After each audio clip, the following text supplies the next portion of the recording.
For decades, we used to send people across the globe on mission, but we now recognise and realise that the globe has come to live in our streets. And there are many people who have come to make Northern Ireland their home. And not just refugees or asylum seekers, but people who have come here to work professionally as well, and who now live and made home in the streets around our building. So we want to connect with those people. We want to see churches connect with those people. And so that little spark of an idea of making the global made local is where it came from. How will it actually work?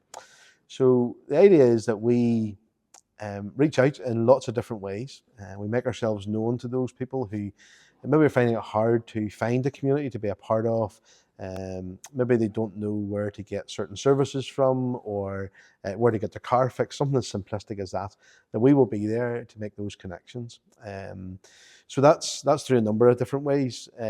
We've been doing Spanish classes this year. We've been creating opportunity for come and get a cup of coffee, meet together, playing games, doing social things, and also connecting them with our local primary school, doing newcomer things for their families as well.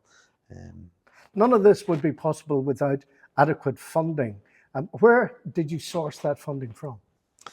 Well, funding, there's a good question. Look, so the overall project costs in the region of about 40,000 per year. So the pilot scheme is running at the moment with, where we're partnering with SAM, South American Missionary Society, and we have one intern from Chile this year who's with us, and effectively who is running most of those programs and facilitating those programs for us. And that's good because he's come to make this place his home, so he's finding himself in exactly the same position as many other people are. So we're hoping to expand that to have 3 interns over the next 2 years. And so obviously the costs go up for that. So it's around 40,000 per year, and we're very pleased and wonderfully grateful for the Church of Ireland Priorities Fund, who've given us a grant towards that. The Board of Education and Church of Ireland have also given us a small grant towards it, because we'll be specifically helping newcomer families in our local primary school with that. And then other local churches are partnering with us as well, because some of the interns will be released to them, and they'll be able to help fund some of that. But of course, this parish will bear a large part of the finance for itself. And what would you imagine will be the upshot? What are the upsides of a project as ambitious as this? I think it's about making the church known. It's about sharing Jesus in our local community. It's about walking through our streets and seeing that there are people in need. And we can do that in lots of different ways. And so we try to meet the needs of the people in our community through food banks, through debt relief, through lots of other ways as well. But we noticed that increasingly in our particular community, the rise of people making Northern Ireland their home and coming to live in our streets. And so how can we meet their needs? Because sometimes their needs are unique and different from everybody else's. And so I suppose about making Jesus known to people, it's being his hands and his feet in this community, showing love, grace, compassion, and mercy. And in turn, through that, hoping as we can then share our story of what Jesus has done for us and what he could do for them. But it's more than that, because actually it is about carrying out a faithful witness in this place, and just simply being there for people and making that impact for people. How unusual is this project within the Church of Ireland?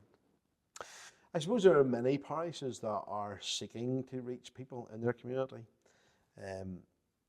I don't think there's very many churches that are making a strategic opportunity to do it. And maybe it depends on the demographic of where you live.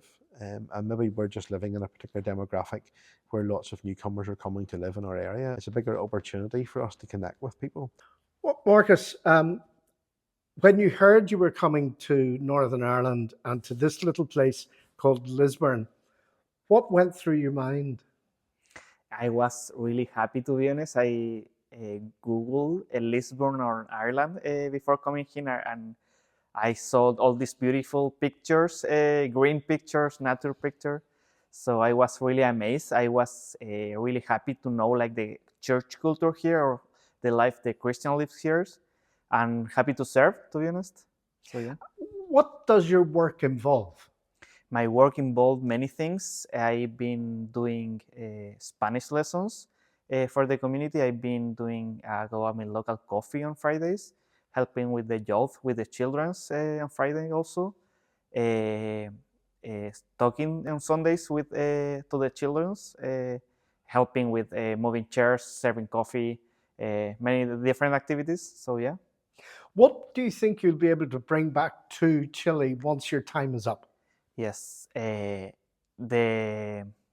I wouldn't say in a specific thing. I would say like the how I see the culture here about the church, because I'm surprised how many people serve here in church, not just like doing an activity, but also like serving coffee or like chatting with each other, like the friendly or the kindness with each other to welcome people, like they welcome me. I would bring that to Chile. What do you think of Global Made Local? What's your impressions?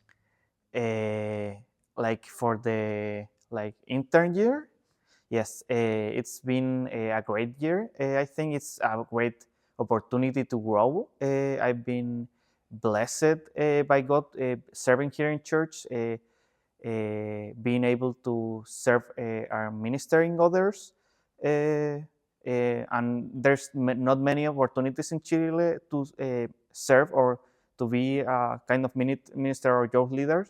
I think it's a great moment to want like to develop improve my English, or like to know like a different culture from Chile, but also be able to serve as I said before, or to be able to bless other people with my culture or my knowings, or learn from you, from the Bible, from your experience. So yeah. So when you go back to Chile, what do you want to do at college? I would love to serve in church. To be honest, I would love to not. I don't know if as a minister, but being a youth leader or a leader in church that could be able to serve or be able to help with a minister with the Bible studies, or yeah. Did you know very much about the Church of Ireland before coming here?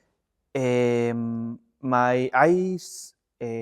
congregate in a Anglican church in Chile. I have no idea what was like Church of Ireland here, but it's really different. Like Church of Ireland and Anglican church be the official church here in Ireland, because it's not in Chile. So yeah, yeah, Okay, Marcos, thank you very much. very good.